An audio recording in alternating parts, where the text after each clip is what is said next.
جو ہمارا بیان کا موضوع ہے کہ رمضان کا استقبال کیسے کیا جائے، رمضان کی پریپریشن کیسے کی جائے۔ دیکھیں، ہمارے گھر پہ جب کوئی مہمان آتا ہے ہم اس کی تیاری کرتے ہیں، اس کے لیے ہم ایک اچھی یوں سمجھیے کہ پریپریشن کرتے ہیں، اور جیسا مہمان ویسی تیاری، جس کے لیے دل میں زیادہ محبت ہوتی ہے اس کے لیے ہم زیادہ تیاری کرتے ہیں۔ تو اب ذرا آپ سوچئے کہ ایسا مہمان جو ہماری مغفرت کروانے آ رہا ہے، ایسا مہمان جو ہمیں بخشوانے آ رہا ہے، تو پھر ہمیں اس کے لیے کتنی کوشش کرنی چاہیے۔ تو آج یہاں پر جو ہم حاضر ہوئے ہیں، اللہ کرے کہ ہم رمضان کا صحیح معنوں میں استقبال کرنے میں کامیاب ہو جائیں۔ رمضان اللہ کا احسان ہے۔ رمضان کی اہمیت کو سمجھنے کے لیے یہی کافی ہے کہ پیارے آقا علیہ الصلوۃ والسلام فرماتے ہیں کہ اگر میری امت کو معلوم ہوتا کہ رمضان کیا ہے تو وہ تمنا کرتے کہ سارا سال ہی رمضان ہو۔ سبحان اللہ۔ مولا علی شیر خدا کرم اللہ تعالی وجہ الکریم کا یہ قول کتنا نرالا ہے۔ آپ فرماتے ہیں اگر اللہ تبارک و تعالیٰ کو اس امت کو عذاب دینا ہوتا تو اس امت کو رمضان اور سورہ اخلاص عطا نہ فرماتا۔ اس کا مطلب کیا ہوا کہ یہ بخشوانے، عذاب سے بچانے کے لیے آ رہا ہے، رحمتیں برسانے کے لیے آ رہا ہے۔ کاروباری لوگ بھی مجھے سن رہے ہوں گے، جس علاقے میں جس اسٹور پر کوئی ڈسکاؤنٹ ہوتا ہے، کوئی اسکیم ہوتی ہے، فائدہ ہوتا ہے، ہم ادھر پہنچ جاتے ہیں۔ رمضان ایک ایسی اسکیم ہے، رمضان ایک ایسا بینیفٹ دیتا ہے کہ احادیث میں یہ مضمون ہے کہ فرض کا ثواب 70 گنا کر دیا جاتا ہے، نفل کا ثواب فرض کے برابر کر دیا جاتا ہے، شیطان کو بند کر دیا جاتا ہے، جہنم کو تالے لگا دی جاتے ہیں، جنت کے در کھول دیے جاتے ہیں۔ روزہ دار کے منہ سے جو اسمیل آتی ہے، جو بو آتی ہے، بعض اوقات ہم کہتے ہیں یار پیسٹ نہیں کر سکے پورا دن، منہ سے اسمیل آ رہی ہے، سنیے یہ اسمیل جو ہے یہ اللہ کے نزدیک مشک کی خوشبو سے بھی زیادہ بہتر ہے۔ اللہ اللہ۔ ذرا آپ غور تو کیجئے، ہر سجدے پر 1500 نیکیاں دی جاتی ہیں، ہر سجدے پر سرخ یاقوت کا جنت میں ایک محل بنا دیا جاتا ہے۔ اتنی نیکیاں، پھر وہ کتنا بدنصیب ہے جو رمضان میں بھی عبادت نہ کرے، رمضان میں بھی اللہ کو راضی کرنے میں کامیاب نہ ہو۔ روزانہ افطار کے وقت 10 لاکھ گناہگار بخش دیے جائیں، اور جناب ہر جمعے کو جب رمضان میں جمعہ آئے تو ہر لمحے 10 لاکھ گناہگار بخشے جائیں، تو کروڑوں اربوں لوگوں کی بخشش گویا رمضان میں ہونی ہے۔ تو پھر ہمیں اس کی کیسی تیاری کرنی چاہیے، کتنا ثواب کمانے کے بارے میں سوچنا چاہیے۔ لیکن یہاں ایک اور بڑی امپورٹنٹ بات ہے، ایک تو رمضان میں نیکیاں کرنی ہے، دوسرا بڑا کام یہ کرنا ہے کہ ہمیں رمضان میں گناہوں سے بچنا ہے، کیونکہ عادتیں تو ساتھ ہی لگی ہوئی ہیں نا۔ شیطان بند ہے لیکن ہماری اپنی عادتیں، جس کی روز حرام دیکھنے کی عادت ہے، حرام سننے کی عادت ہے، حرام بولنے کی عادت ہے، ایسا تو نہیں ہوگا نا چاند آتے ہی سارے سوئچ آف ہو جائیں گے، وہ عادتیں ساتھ ہی چل رہی ہوتی ہیں۔ غور کیجئے کہ رمضان میں جو گناہ کرتا ہے نا، اس کا عذاب بھی بڑھ جاتا ہے، اس کی پنشمنٹ بھی بڑھ جاتی ہے۔ یہ ایسے ہی ہے کہ کوئی مسجد کے اندر آ کے گناہ کرے تو آپ کہیں گے نا یار خدا کا خوف کرو، مسجد میں ایسا کام کر رہے ہو۔ کوئی مکہ شریف حرم میں اندر جا کر گناہ کرے تو کتنا شدید ہو جائے گا وہ۔ تو رمضان جب اتنا مقدس مہینہ ہے، اس میں گناہ کرنا، اس کی پنشمنٹ بھی زیادہ ہے۔ ایک بار مولا علی شیر خدا کرم اللہ تعالی وجہ الکریم نے ایک قبر والے کا حال دیکھا، اور دیکھا اس قبر والے پر عذاب ہو رہا ہے، اور وہ چلانے لگا، عرض کرنے لگا اے علی میری مدد فرمائیے، اللہ کی بارگاہ میں سفارش کیجیے۔ مولا علی شیر خدا نے ہاتھ اٹھائے کہ اے مولا اسے بخش دے۔ ارشاد ہوا اے علی اس کی سفارش نہ کریں۔ عرض کی مولا وجہ کیا ہے؟ ارشاد فرمائے رمضان کے روزے تو رکھتا تھا مگر رات گناہوں سے باز نہیں آتا تھا۔ روزے رکھ کر گناہ کرنے والے کو اتنا عذاب، تو جو روزے ہی نہ رکھے، ایسے بھی لوگ ہیں جو رمضان میں روزے نہیں رکھتے۔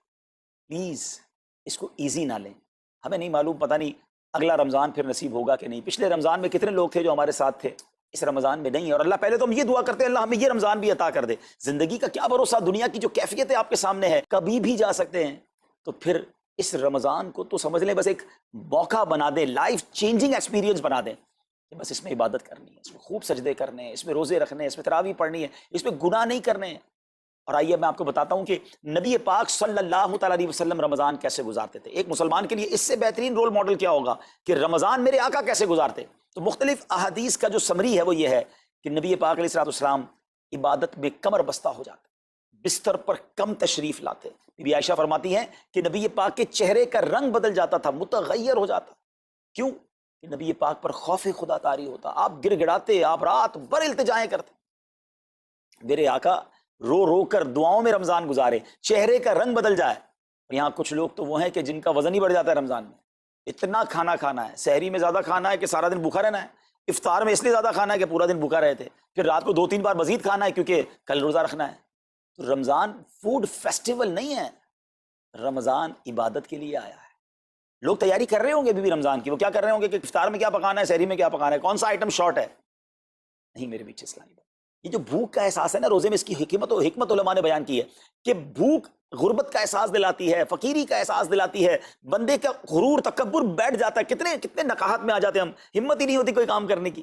تو یہ احساس دلاتی ہے کہ تیری اوقات کیا ہے، غریب کیسے زندگی گزارتا ہے، فقیر کیسے زندگی گزارتا ہے. لیکن کچھ لوگ وہ ہیں جن کو بھوک نہیں لگتی، کیونکہ وہ اتنا کھا لیتے ہیں یا پھر سوتے ہی رہتے ہیں. روزے کی حکمت یہ نہیں ہے. نبی پاک آنسو بہاتے تھے، آقا کا چہرے کا رنگ بدل جاتا. اور پھر بتایا کہ رمضان میں جب جبریل امین نبی پاک علیہ الصلوۃ والسلام کے پاس آتے تو آقا علیہ الصلوۃ والسلام ان کے ساتھ قرآن پاک کا دور فرماتے. اور پھر ایک اور نبی پاک کا خوبصورت انداز کے پیارے آقا ویسے تو سب سے بڑھ کر سخی ہیں، مگر جب رمضان آتا تو نبی پاک کا دریائے سخاوت ایسے بہتا تھا جیسے تیز آندھی، بلکہ اس سے بھی زیادہ. اللہ اللہ. یہ 3-4 چیزیں آپ نے میں نے پکڑ لینی ہیں. آقا علیہ الصلوۃ والسلام کے پیچھے پیچھے جانا ہے نا جنت میں. ہم نے بھی یہ کام کرنا ہے. یہ راتیں مانگنے کی راتیں ہیں، التجا کرنے کی راتیں، سجدے کرنے کی راتیں ہیں. ہمیں تہجد بھی پڑھنی ہے، ہمیں انشاءاللہ نوافل بھی پڑھنے ہیں، اور کم از کم قرآن ایک بار تو پورا انڈرسٹینڈ تو کریں نا. تلاوت، ترجمہ، تفسیر کب کریں گے؟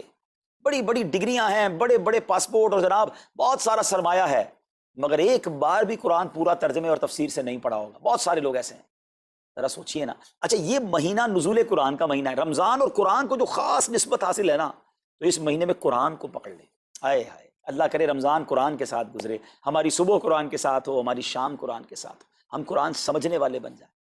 اچھا میں ایک اور بات بتاؤں آپ کو، مہینہ کتنا پیارا ہے. صرف اس مہینے میں قرآن نازل نہیں ہوا، باقی بھی جو 3 آسمانی کتابیں ہیں نا، زبور، انجیل، توریت، یہ بھی رمضان میں ہی نازل ہوئی ہیں. اللہ کریم نے ان تمام مبارک کتابوں کو نازل کرنے کے لیے رمضان کا مہینہ منتخب فرمایا. اتنا مبارک مہینہ ہے تو ہمیں خوب اس میں تلاوت قرآن کرنی. اور اب دعوت اسلامی نے کتنا آسان کر دیا، تفسیر قرآن عطا فرما دی، صراط الجنان آسان اردو میں، اور پھر جناب اس کو اپلیکیشن پر بھی دے دیا، اس کے PDF بھی جاری کر دیے، ڈاؤن لوڈ کر لیں موبائل میں. اب تو آڈیو تفسیر قرآن بھی آپ کو دے دی. اگر پھر بھی سنیں نہ، پڑھیں نہ، قرآن سے دور رہیں تو یہ ٹھیک نہیں ہے. پلیز اس رمضان کو قرآن کے ساتھ گزاریے. اور پھر جو نبی پاک کا جو سخاوت والا انداز ہے نا، صدقہ و خیرات کرنا، ہر سائل کو عطا فرماتے، تو یہ بھی ہمارا ایٹیٹیوڈ ہونا چاہیے کہ خوب دل کھول کر خرچ کریں. سب سے پہلے اپنی پوری زکوٰۃ ادا کریں. یہ اتنی بڑی اب بدقسمتی ہوتی جا رہی ہے.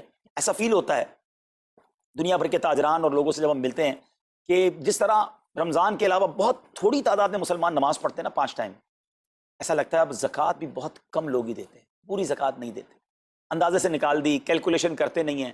اور یہ بھی فیلنگز آتی ہیں کہ زکوٰۃ جتنی بڑھتی جاتی ہے نا، ہزاروں میں جس کی زکوٰۃ ہے وہ دے دیتا ہے، لاکھوں والا بھی شاید دے دیتا ہے، لیکن جب زکوٰۃ ہی کروڑوں میں پہنچ جاتی ہے نا، تو پھر یہ دل پر بھار پڑنا لگ جاتا ہے، ڈیفیکلٹ لگنا شروع ہو جاتی ہے.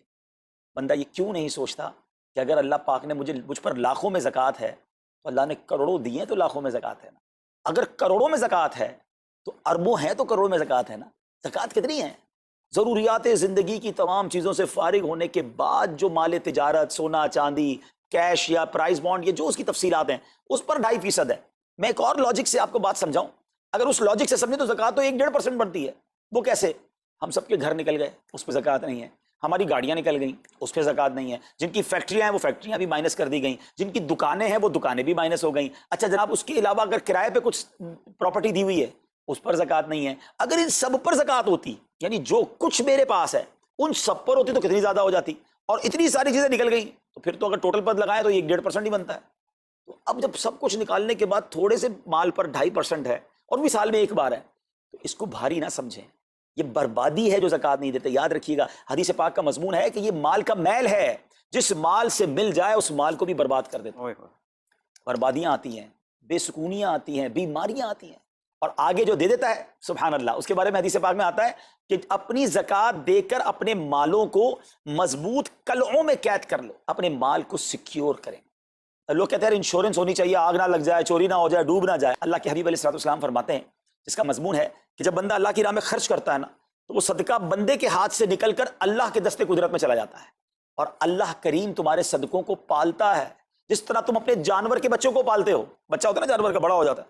فرمایا بندہ کھجور کا صدقہ دے گا اللہ پہاڑ جتنا عطا فرمائے گا، اس دن بھی ملے گا اور ملٹیپلائی ہو کر ملے گا. اچھا جو ادھر خرچ کیا ادھر کیا ملے گا؟ ادھر بھی نبی پاک علیہ الصلوۃ والسلام فرماتے ہیں جس کا مضمون ہے میں قسم کھا کر کہتا ہوں، یعنی نبی پاک تو جو فرمائے حق ہے. اس حدیث میں تو آقا علیہ الصلوۃ والسلام قسم اٹھا رہے ہیں کہ میں قسم کھا کر کہتا ہوں کہ اللہ کی راہ میں خرچ کرنے سے مال کم نہیں ہوتا. نہ ادھر کم ہونا ہے اور ادھر بھی ملنا ہے، تو پھر تو سودا اب کتنا نفع والا ہے. اور یہ آپ چیک کر لیں پوری دنیا میں جہاں مجھے سنا جا رہا ہے کہ جو لوگ پوری زکوٰۃ دیتے ہیں نا ان کا مال ملٹیپلائی ہوتا ہے، اگلے سال زیادہ زکوٰۃ دے رہے ہوتے ہیں۔ زیادہ زکوٰۃ کیسے ہو گئی؟ کیونکہ مال بھی بڑھ گیا، تو ادھر بھی بینیفٹ ہے ادھر بھی بینیفٹ ہے، نقصان کا سودا ہی نہیں ہے۔ پھر چاہتے ہو بلاؤں سے بچ جائیں تو روایتوں کا مضمون ہے کہ صدقہ بلا اور بندے کے بیچ میں آ جاتا ہے، بلا اترتی ہے صدقہ روک لیتا ہے، لڑائی کرتا ہے اس سے، اور بندے پر بلائیں اور پرابلمز اور ڈیفیکلٹیز آنے سے اسے روکتا ہے۔ تو اگر چاہتے ہیں کہ برائیوں کے دروازے بند رہیں، چاہتے ہیں کہ بری موت سے بچیں، چاہتے ہیں کہ رزق میں اضافہ ہو، چاہتے ہیں کہ بلاؤں سے بچیں، ادھر بھی مال میں اضافہ ہو ادھر بھی خزانے ملیں، تو اللہ کی راہ میں دل کھول کر خرچ کریں۔ اور یہ مہینہ it's the right month for generosity, یہ بہترین مہینہ ہے سخاوت کرنے کا، کیونکہ نبی پاک کا یہ انداز تھا کہ رمضان میں خوب سخاوت فرماتے۔ تو غریبوں کی مدد کریں، ایسی مدد کریں کہ چہروں پہ مسکراہٹیں آ جائیں، لوگوں کے دسترخوان اچھے ہو جائیں، ان کے گھروں میں بھی کچھ اچھے کھانے پہنچ جائیں۔ اور اس میں سب سے بہترین طریقہ یہ ہے کہ اپنے غریب رشتہ داروں کو آپ مدد کریں۔